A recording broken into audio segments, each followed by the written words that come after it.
أعوذ بالله من الشيطان الرجيم بسم الله الرحمن الرحيم والصلاة والسلام على أشرف المرسلين سيدنا ونبينا محمد وعلى آله وصحبه أجمعين أما بعد السلام عليكم ورحمة الله تعالى وبركاته.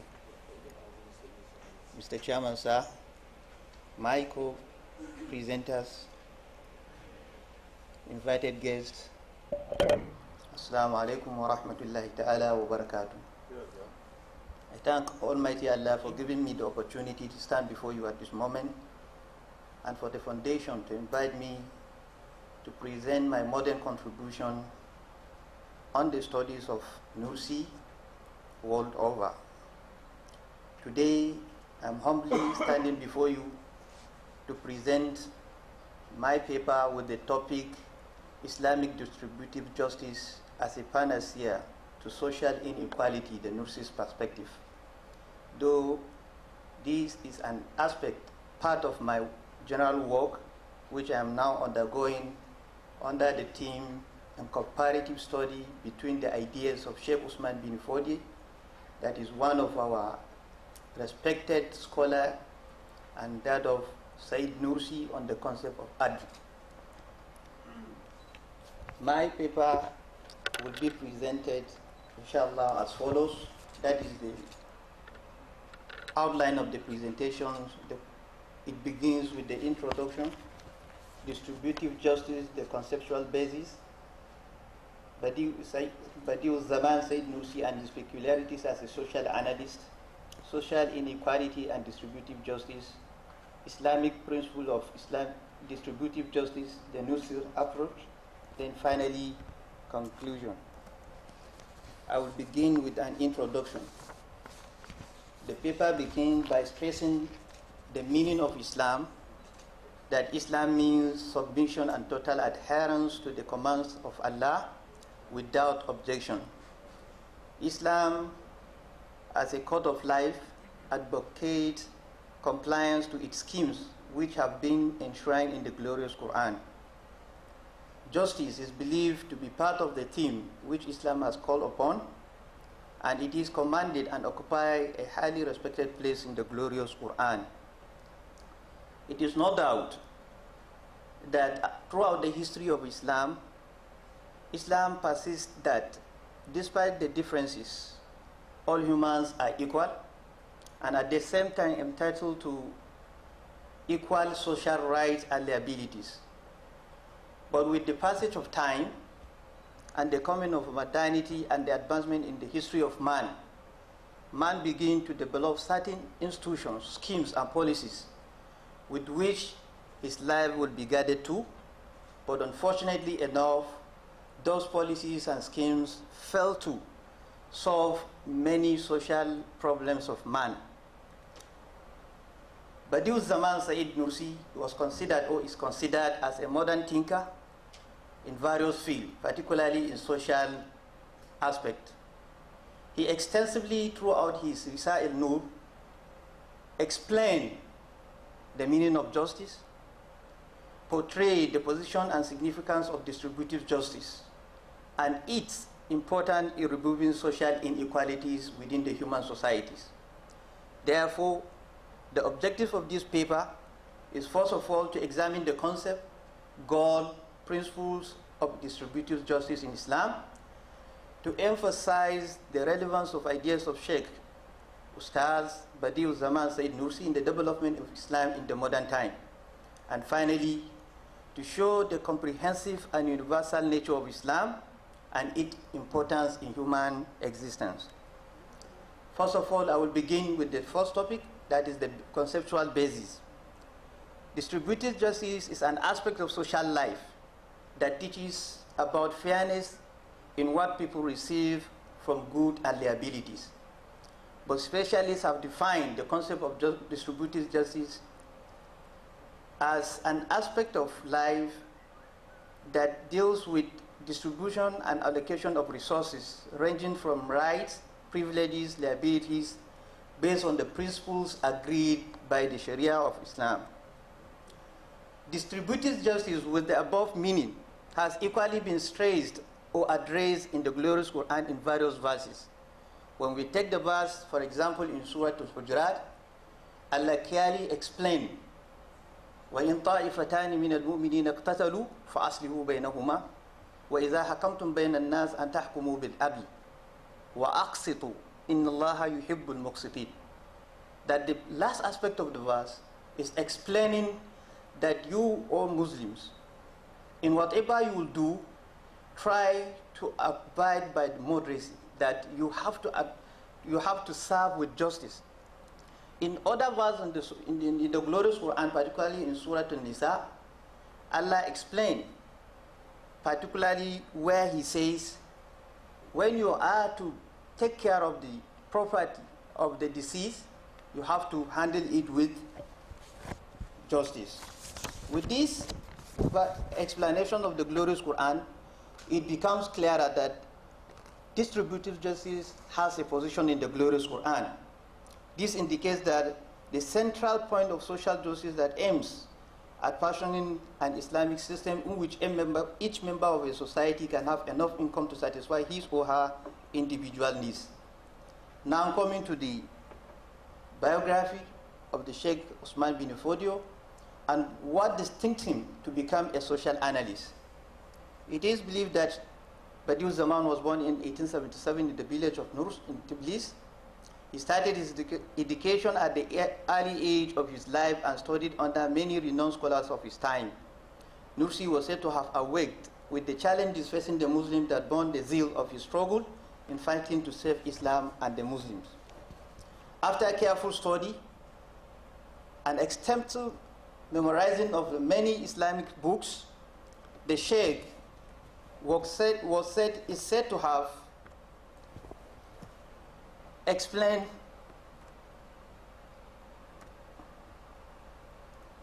Nursi maintained one thing throughout his life, that man should lust for religion, that his religion was made for man to guide him throughout his life, and that religion is Islam, and one should recognize the existence of Allah as his Lord and learn to worship him through his name and attributes. With his experience, Nursi explained the importance of justice in the society for both religious and mundane life of man, and stressed the role which man can play in administration of the universe, particularly in the area in relationship between men. It is observed, now coming to the social inequality and distributive justice. It is observed that man is guided by two instincts, greediness and compassion. And once greediness overcomes the heart of man, definitely there would be a social inequality. It is through this that the former, if for the former, that is greediness, outweigh the compassion, there will be upper class and lower class within the society. And if that persists, there will be a high moral degradation and social crimes. And to contain these menaces within the human society, it is the belief of Nursi that the principle of distributive justice should be applied. Islamic distributive justice, the Nursi's approach. Distributive justice as a concept and principle in Islam owns its origin from the Quran, particularly when we read the Surah Al-Hajj, where Allah says, وَمَا أَفَاءَ اللَّهُ عَلَى رَسُولِهِ مِنْ أَهْلِ الْقُرَى فَلِلَّهِ وَلِلرَّسُولِ وَلِذِي الْقُرْبَى وَالْيَتَامَى وَمَسَاكِينَ لِأَلَّا يَكُونَ دُولَةً بَيْنَ الْأَغْنِيَاءِ.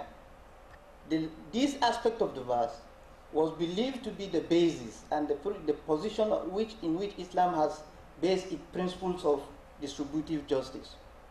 Based on the above confirmation, Said Nursi identified 3 steps with which he believes that for human beings to deal with the problem of social inequality, these steps must be put in place. These are: 1. Equal and equisite economic life. Islam made for human beings a principle in which they will earn lawfully live in a manner they can be able to satisfy their own needs. That is why it first of all commands man to maximize his or her effort to earn from the general bounties of the Creator of Allah. By this call, Nursi understood that Allah has provided the platform for every human being to satisfy his expectations and to become as wealthy as he can, so that he should not look at others' properties and becoming envy of them. In part of the Risale-i-Nur, certain teachings of the Said Nursi can be found, particularly where he said, man has a high value as an evidence by the heavens and the earth being subjected to him for his use.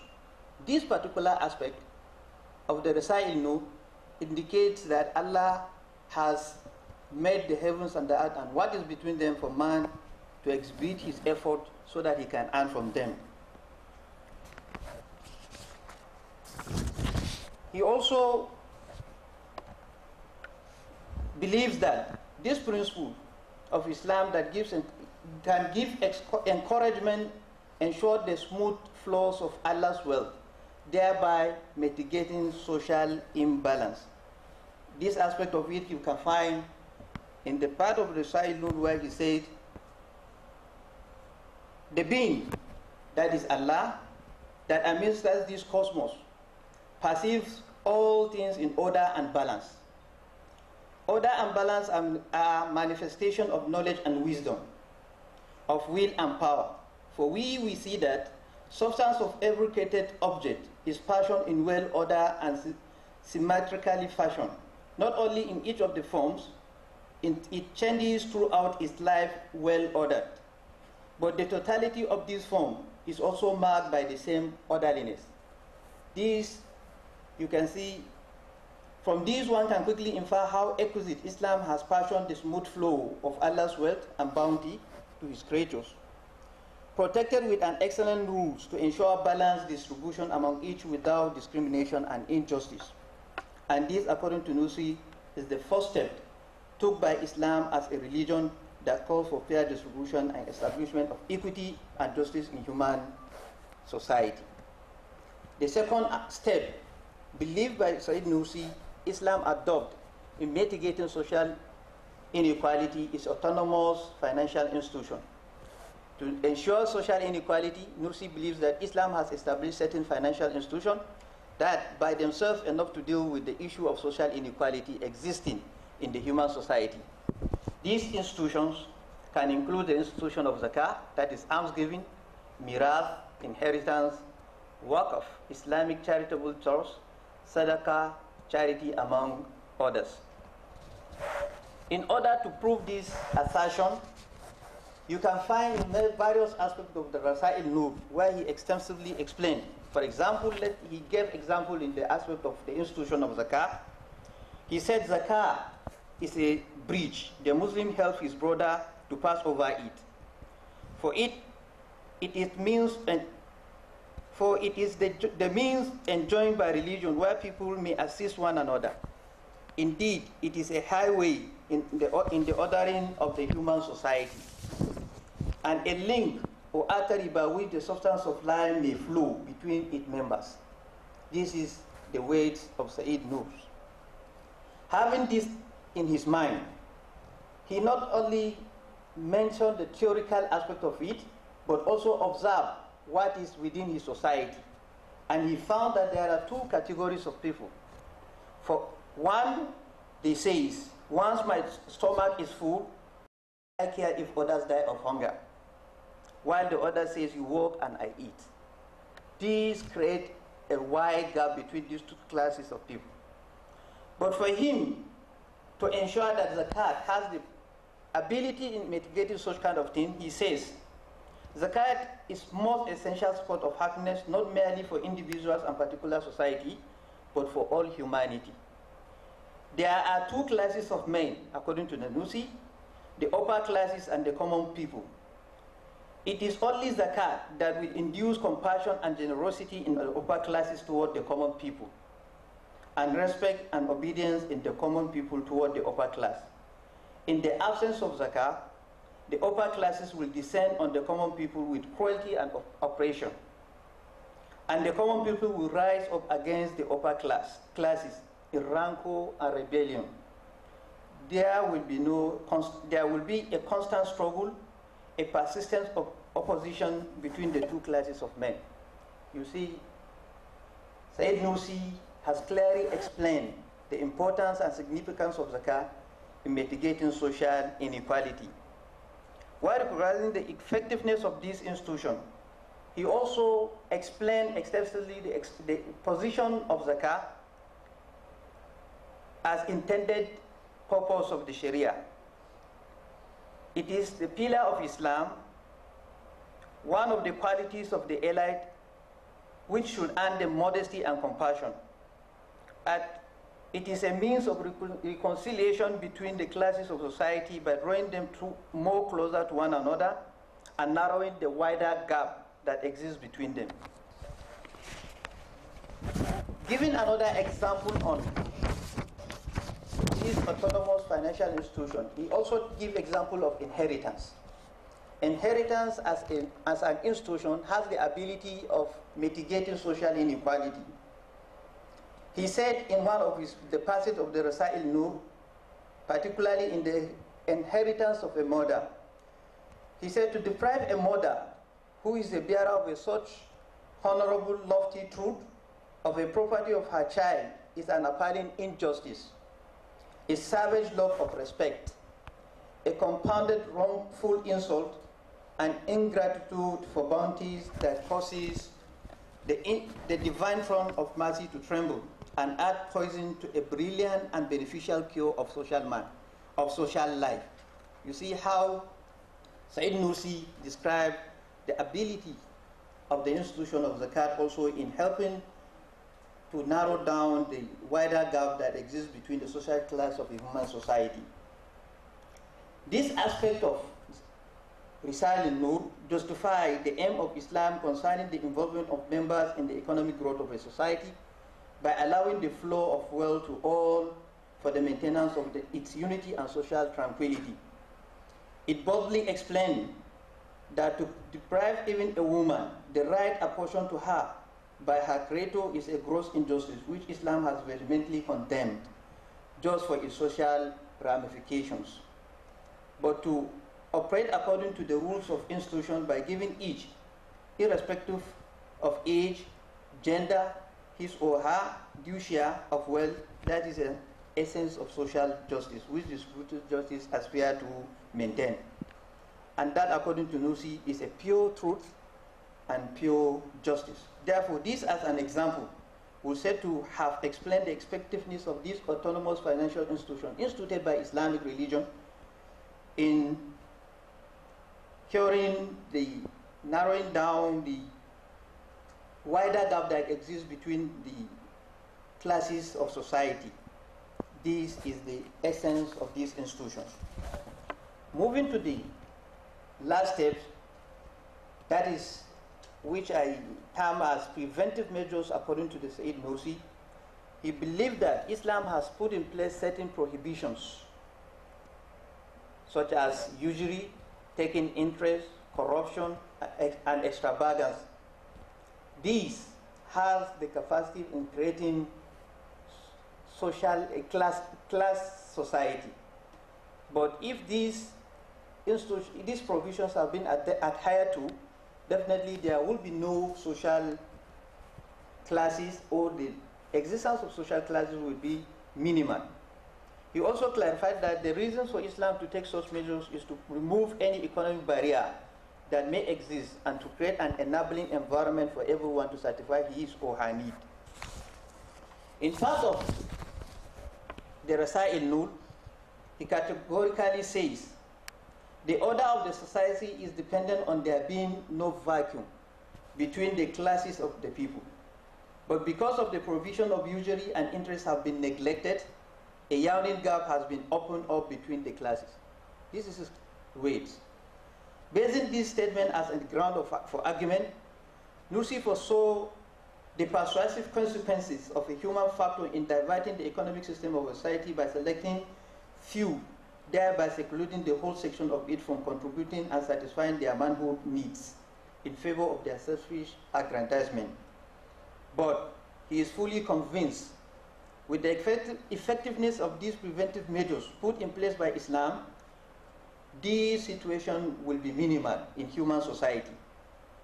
Thus he says, while the tyrannical, greedy, perverted section of society has imperiled human progress, taking it totally to the savage of flagellation of anarchy, and the only way to eradicate it, the only remedy for it is the prohibition of usury and interest. So reflect on this. He even called the Muslims to reflect on this institution and prohibition of Islam toward it. Obviously, these principles, when one ponder over them and think and reflect over them, has the capacity in solving some of our social inequality. To Nursi shows how Islam intends to remove the economic barrier that may exist among individual members of society, which lead to social inequality by creating a platform for each member to produce enough income to satisfy his or her needs. This does not mean that Islam calls for perfect income inequality, but that the whole idea of these preventive measures and indeed distributive justice as a whole is to strike a balance between two extreme classes of a society by reducing and preventing large inequality in wealth and income that may instigate a section to revolt against the other, as we mentioned above. Although there are various social ills that lead to social inequality, yet Nursi believes that the comprehensive nature of Islam and its various schemes provided for man through the guidance of the glorious Quran and the hadith of the Prophet ﷺ will always stand to the test of time and fit in all situations and circumstances till the future could be nothing but that of Islam. On a serious note, he says, the Quranic justice stands at the door of the world and says to usury and interest, no entry. It is forbidden. You don't have the right to enter here. Mankind did not heed the command and receive a severe blow.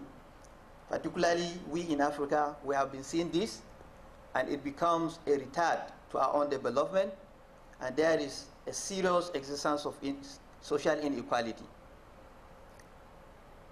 So he concludes by saying, so this must heed, that we must heed before we receive another blow. Coming to the last aspect of my paper, that is conclusion. Islam as a complete way of life has provided laws and regulations that will govern religious, political, economic, and social life of man. Distributive justice, whose roots are embedded in social justice, ensures fair and equitable flow of natural resources to all human beings. Nursi's examination to the concept of distributive justice shows the effectiveness of Islamic approach to social inequality through the steps outlined. Finally, the Nursi's explanation to the principle of distributive justice and its importance in maintaining social inequality and its orderliness prove the relevance of his ideas in showing the necessity of Islam and its principles at all times. Assalamu alaikum wa rahmatullah.